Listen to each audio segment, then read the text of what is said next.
Hello, my name's Safari Bee, and welcome to Safari. Not Safari Trip, Field Trip, South Dakota, Part 3. And we're gonna go see something. We're gonna go see some mammoths in the safari. So how about you buckle up and let's get exploring? Let's set off on the adventure. And we're here. And we're the first ones here, so good. Look how huge it is. Yeah, imagine that thing still being alive.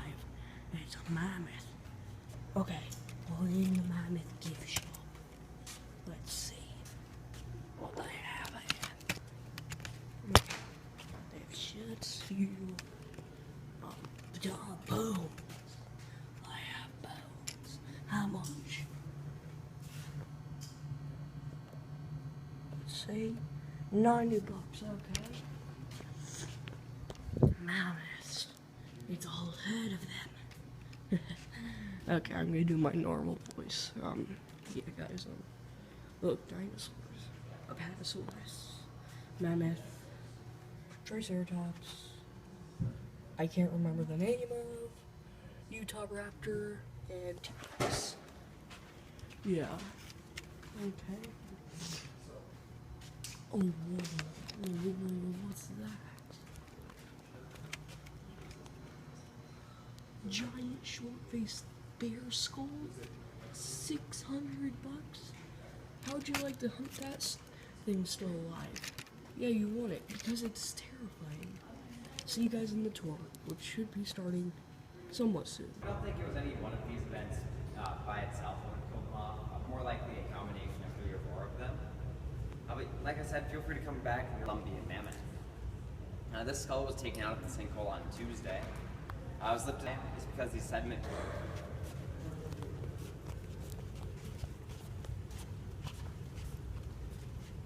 Starting out over here, we'll be looking to the right-hand side, to that large butterfly-shaped bone marked by the number 2.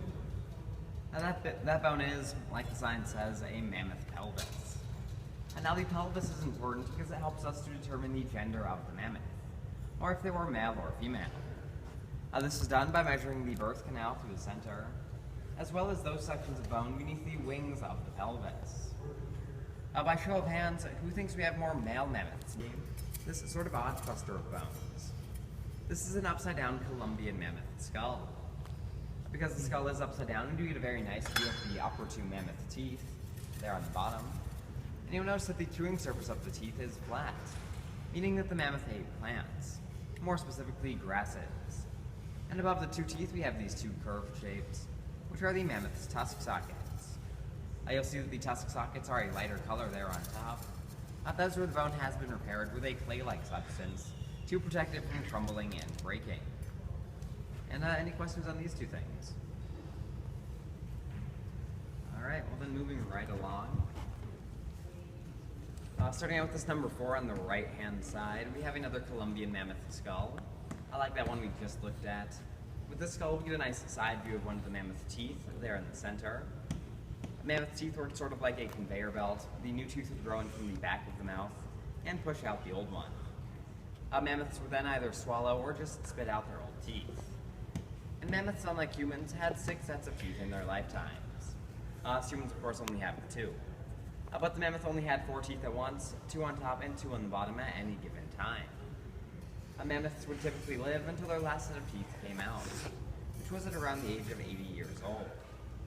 Our mammoths, of course, were not so fortunate, with most of ours being adolescents between 12 and 29. To the left of that Columbian skull, we have beneath number 5, a much smaller woolly mammoth skull.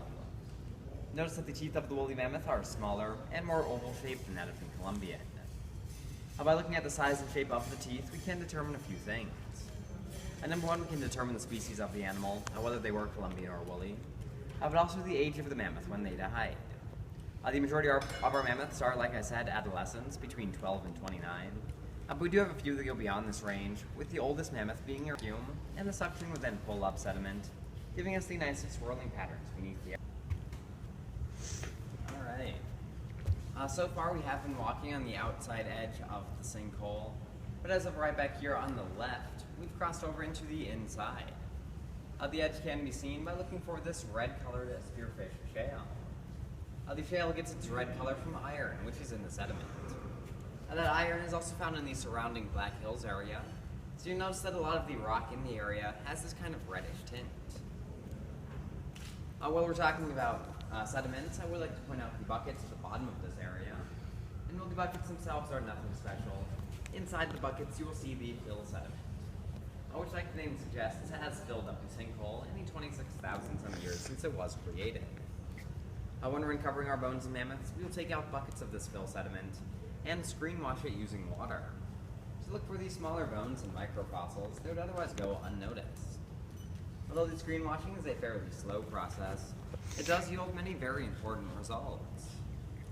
And to the right of those buckets, you'll see beneath number 7, a handful of small tools. These are, of course, only some of the tools we use to uncover our bones and mammoths. All. The reason we don't dig year-round is to find enough in front of us. Starting at the top of this mammoth, we have the pelvis, as well as the femurs or thigh bones, the mammoth's lower leg bones, and his foot and toe bones. You might be wondering where this mammoth's upper half is, and to be completely honest with you, so are we. Because the water in the sinkhole was so warm, it pretty much leached out any DNA in the bones, meaning we cannot connect any of the surrounding bones to this mammoth. We do, of course, have a few theories as to where this mammoth's upper half is, the big one being that he actually did make it out of the sinkhole, or at least half of him did. The theory goes that he would have died half in, half out, with his upper half either being dragged out by scavengers and other animals, or just deteriorating away due to exposure to the elements.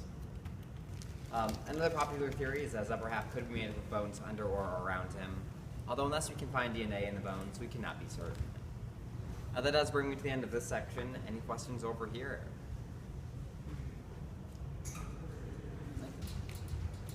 You'll see on your right-hand side a very good example of that red spearfish shale. This shale makes up the outside edge of the sinkhole.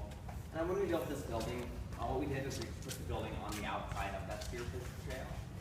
We know that shale would have made up the outside, so everything within the building.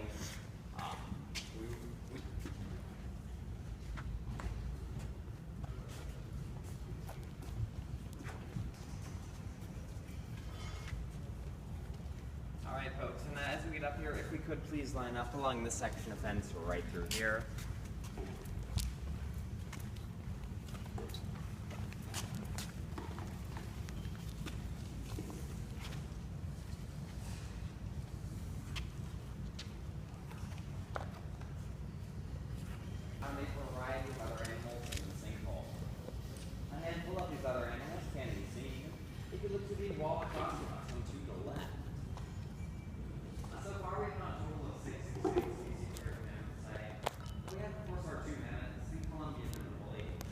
We've also found the camelops there on the left.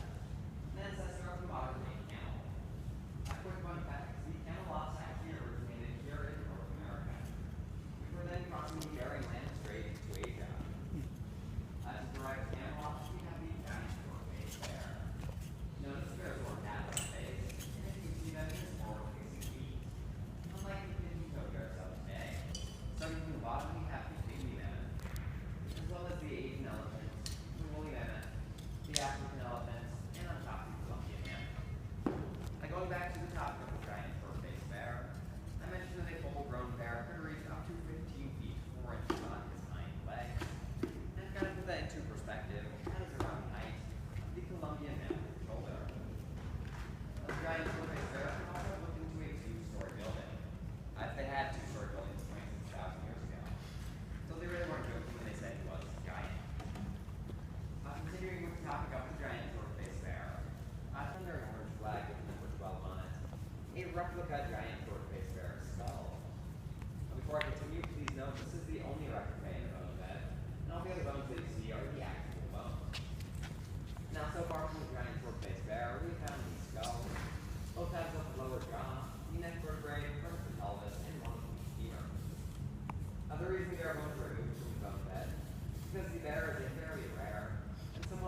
Above this 47-year-old mammoth, we have Beauty, one of the most well-preserved and laid out skull.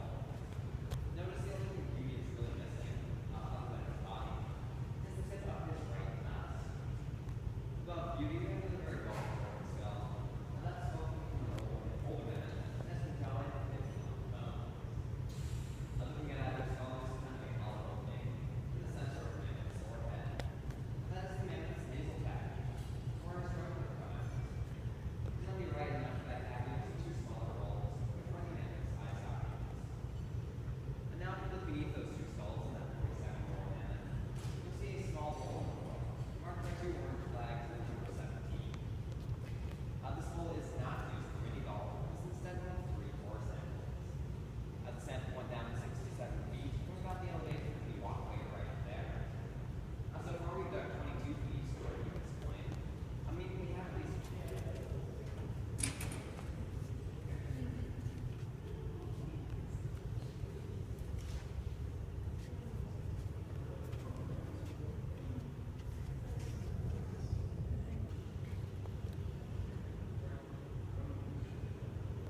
Slug, Without looking, came in. Clam. snail. Let me see if I can do. It's that little tiny little speck on the bird.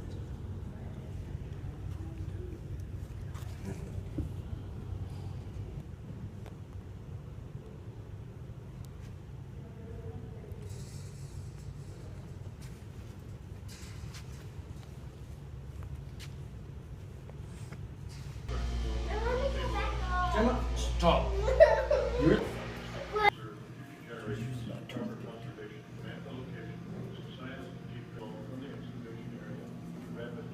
if you want, we can use the toothpick.